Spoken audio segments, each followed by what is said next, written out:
Caution! The AJ and Quill show contains D&D content and is intended for a D&D audience. And, besides that, they're really weird. Hi everyone, welcome to Meta Adjacent, Player University, and your stop for Monster Tactics in Dungeons & Dragons 5th edition. I'm Professor AJ, and with me as always is my fearless companion, Quill the Dragon. Say hi, Quill. Greetings, puny humans. Prepare to absorb the knowledge Quill will dispense with his mighty jaws. Now, we've been covering a series that are highlighting all the monsters and creatures you can encounter inside the new adventure, The Wild Beyond the Witchlight, released from Dungeons & Dragons. With the adventure actually out now, we're excited to be able to play it with our players. And as a special treat, the designers put in a whole bunch of characters from the 1980s toy series and cartoon line. Well, that bell means that class has started. Pull out your notebooks and let's get going. Now, inside The Wild Beyond the Witchlight, the journey for the safe return of your treasured possession has led you back to the Witchlight Carnival. A spectacular event of games and music and food and friendship. However, strange things are afoot, and it's up to you to find out what they are and who's behind them. Along the way, you're going to encounter some classic, nostalgic characters from the 1980s toy line and cartoon series. So out of nostalgia and pure awesomeness, we've decided to cover those characters for the next few weeks. But let's not waste any more time. So, what are we covering today? Today, we're covering Warduke. But let's see what the book actually has to say about this character. For Warduke's services as a remorseless killer for hire can be easily bought. The evil swordsman serves Kellic as a cohort and adventuring companion from time to time. He isn't terribly bright, which is why he leaves the plotting and scheming to others. What does Warduke look like under his dread helm? No one knows. He never removes his helmet to reveal his face to others. But the visage beneath it is that of a grim, hideously scarred gladiator. His alignment is chaotic evil. Personality trait. I speak with the flames and razor-sharp edge of my sword. They beat words to hell. His ideal. I expect to be paid well for my handiwork. His bond. The League of Malevolence is a convenient arrangement until something better comes along. His flaw. I would rather die than surrender. Now, Warduke is an impressive fighter and a tank, and his stats reflect that. He's a CR 5, medium humanoid, and he's chaotic evil. He has an AC of 17, he has 12d8 hit dice, and he has a walking speed of 30 feet. He has the standard tank stat array. He's proficient in strength and constitution saving throws. He's proficient in athletics and intimidation. And under his special equipment, he wears his iconic dread helm, and he wields a flame-tongue longsword. He has a multi-attack, and as a bonus action, he can either light his sword on fire, and he can use second wind like a regular fighter can. That's super cool. I love seeing these classic 1980s toy and cartoon series characters brought back. Although this isn't the first time these characters have been reimagined inside Dungeons & Dragons. And while the book does have some great information, let's see what the book isn't telling you. Now, these characters all appeared first in the Shady Dragon Inn supplement back in 1983. They also appeared in the released adventure called The Quest for the Heartstone. Now, Warduke is actually an iconic Dungeons & Dragons villain. He's appeared all over the place. But, who is Warduke? He actually dates back to the 1980s as a D&D action figure, and in 1984 he appeared in the written adventure The Quest for the Heartstone. He was an 8th level human fighter. However, by the 2003 Dungeon magazine, he had become an 18th level fighter. Now, Warduke appears in a suit of half chain and a black winged helmet. Now, this winged helmet is pretty iconic for his look, and you never really get to see what he looks like without it on. But what's with that half chainmail? Were they having a half off sale, or is he just like showing skin? Now, originally, he was a friend to Strongheart, but the two are now enemies. Both were exposed to the magic of the Heartstone, and Warduke's cruel nature was brought to the surface, while Strongheart's nobility and honor was also intensified. Now, Warduke is a friend of Skyla, and he wears a demon device just like hers. These two plan to overthrow Kellic ultimately once all the good fighters have been beaten. Warduke captured an evil nightmare for his mount, and it frightens many of his enemies. Warduke especially hates Strongheart. He feels that Strongheart wastes his time trying to protect the weak and helpless. A true fighter, Warduke believes, makes himself rich and powerful by the strength of his sword arm. Now Warduke takes what he can, and he believes if you want to keep your possessions, you have to kill those who want to take them. As a side note, it's not actually covered in the wild beyond the Witchlight, but the name of his flame-tongue longsword was originally called Night Wind. Now, in the Greyhawk World campaign, Warduke was actually a very powerful fighter and a hierarch of the Horned Society.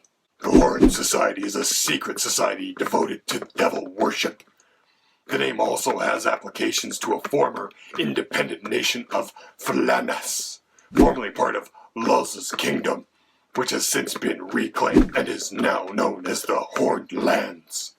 Now, that's a lot, but it just means that Warduke has been known in different multiverses. Greyhawk, Mystera, Faerun, everywhere. Now, Warduke is sometimes known to work as a bounty hunter. And assassin. He is heartless, cruel, and short-tempered. And Nightwind was also a +3, anarchaic, flaming burst, human bane, bastard sword. Bah! Now, Warduke's early life is completely unknown. As is his true identity, although rumors do abound. Now, as stated, one of those rumors is that he was once the firm friend of the paladin Strongheart. This information was since left out of the wild beyond the Witchlight, although Chris Perkins did say he enjoyed that detail. Right, now like all the other characters we've been covering, Warduke originated as part of the 1980 series Dungeons & Dragons toy line. Back when cartoons were put on TV basically to sell toys to children. And you can kind of see him all over the place. He pops up here and there. Actually, if you look back on Dragon Magazine number 17, which was produced back by TSR in 1978, you can see a figure that kind of looks like Warduke with his distinctive helm. Now, Warduke, in the lore and in the stories, is almost always teamed up with Kellic. And you can check out our Kellic video if you want to see more about that character. And he also appeared inside the Dungeons & Dragons cartoon series. The Search for the Dungeon Master. Inside that, he captured Dungeon Master, and then he tried to auction him off to Venger for a reward. It didn't work out. Now, Warduke was originally the best friend of the paladin Strongheart, although the two became mortal enemies once they found the Heartstone, which brought out Warduke's cruel nature. He's also a close ally of the warlock Skyla. Now, Warduke is romantically loved by only one woman. That's the formerly good cleric named Raven. She was once an ally of Mercion, but the two now hate each other. Now, Chris Perkins has based the Wild Beyond the Witchlight's Warduke, along with all the other characters from that toy line, on their earlier incarnations. Now, of course, they had to change things given the level restrictions of this adventure. Basically, if the challenge rating was too low, they beefed them up a little bit, and they had to reduce the number of magic items they carried. Now, along with these few necessary adjustments, a bunch of elements of the characters' backstories were also updated. Like how Strongheart's sword was originally named Pearl Blade, but has since been redubbed Steel. Right, and the original story between Strongheart and Warduke being friends has since been left out of the lore. Now, when these characters were originally made, it would have been a lot of fun to play these off of each other inside an adventure. But because in the Wild Beyond the Witchlight, they've been updated to be non-player characters, all these things had to come into play. But let's put it all together. Let's see how they behave in combat. Now the game designers did something really inventive with these characters. They gave combat tips. Right, this doesn't really happen all that often. Sometimes in the flavor text they give a little bit, but they're actually giving specific ideas on how these characters should behave in combat. So let's review them. Now, the combat flavor text says that Warduke likes to hit things with his sword. It's as simple as that. Well, they're not kidding. This is basically what he's going to do. Now, if you look at his stats, Warduke's primary offensive ability is his strength. Duh. And his primary defensive ability is his constitution. This is the classic combat profile of a tank. Tanks aren't complicated. They charge into the bulk of the melee combat and engage the forces there. Right. They hit things with their weapons, and they tend not to move around very much. They protect themselves by absorbing damage with their high hit points from their constitution and their armor class, either from plate mail or heavy kind of armor or shields, stuff like that. Now, Warduke has a multi-attack. With it, he can make 3 flame tongue attacks or 3 dagger attacks. Now, in this case, Warduke isn't going to use his dagger. He's going to use his flame tongue. The only time he's going to use that dagger if he simply can't engage anyone in melee combat, and he has no choice but to throw a dagger. Right, and for this, you should assume that Warduke carries 3 daggers on his person. Once he throws 3 daggers, he isn't going to throw any more, but likely he's not going to throw them at all in the first place, so don't worry about it. Now the first thing Warduke should do in combat is use his bonus action to ignite his flame tongue longsword. If he hasn't done it already, that is. Right, after using his bonus action to light his sword, he's going to charge in with his movement and engage the bulk of the melee opponents, specifically the tank. Once there, he stays put and slogs it out with whoever he can hit. Now Warduke is basically going to do this every turn. He'll use his multi-attack and he'll beat on whatever opponents are engaged with him in melee. But Warduke also has the second wind bonus action, like a regular fighter does. With it, he can regain 13 hit points. Right, now we're going to say he's going to do this whenever he gets down to half his hit points. So right before he becomes bloodied. Right. On the next turn, after Warduke is reduced to half his hit points, he's going to take a bonus action and use second wind to regain 13 hit points.